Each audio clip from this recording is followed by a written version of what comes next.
వరెవ్వా మన్మని జోరు స్టెప్పులకు సీఎం రేవంత్ రెడ్డి చిన్నగా మురిసిపోతలేడుగా చూసుకుంటా.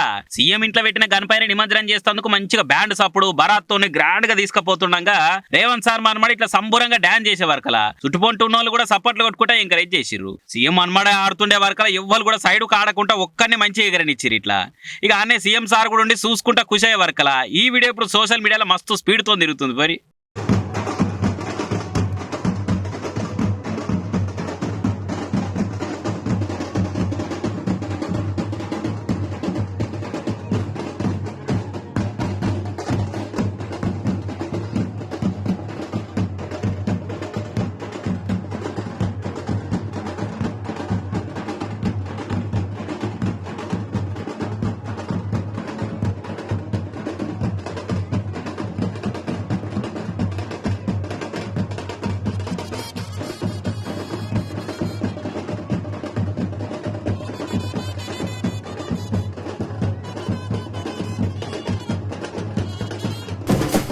కేజ్రీవాల్ రాజీనామా తర్వాత ఢిల్లీ సీఎంగా ఎవరిని పెడుతురని రెండొద్దుల సంధి అదే చర్చ నడిచింది. విద్యాశాఖ మంత్రి అతిషీ సింగ్ దిక్కి అందరూ మొగ్గు చూపుతున్నారు. ఆమెనే సీఎంగా పెడతారని మేము కూడా చెప్పుకొచ్చినాము. అన్నట్టే అతిషీ సింగ్ మేడాన్నే ఢిల్లీ ముఖ్యమంత్రిగా ప్రకటించింది సిపిరి పార్టీ. దీంతో నాలుగు అనుమానాలకు తీరొక్క చర్చలకు పడదపడ్డట్టు అయిపోయింది. ఆ మంత్రివర్గ సమావేశంలో ఆమెను ఆ పార్టీ ఎమ్మెల్యేలు శాసనసభ పక్ష నేతగా ఎన్నుకున్నారు. అతిషీ పేరును కేజ్రీవాల్ సార్ ప్రతిపాదించిండు. ఇక అందరు ఏకగ్రీవంగా మేడానికి జై కొట్టిరు. ఇక ఢిల్లీ మంత్రివర్గంలో ఉన్న ఏకైక మహిళా మంత్రి అతిషీ మేడమే. కేజ్రీవాల్ సార్ జైలు అప్పుడు ఆమెనే అన్ని మీదేసుకొని చూసింది. సర్కార్ని నడిపించుడు కానుంచి సార్కు బెయిల్ వచ్చేదాకా ఏసుట్లు అంతా ఆమెనే ముంగట పడి చేపించింది. అదిగాక పక్క పార్టీ వాళ్ళ కౌంటర్లు ఇచ్చిన కూడా తగ్గేదే లేనట్టే ఉంటది.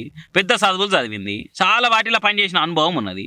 ఇక అవన్నీ చూసి మేడానికే చేయగొట్టిరు అంతా. ఇక కొత్త సీఎం మేడానికి మనందరి తరపున కూడా కాంగ్రాట్స్ మరి.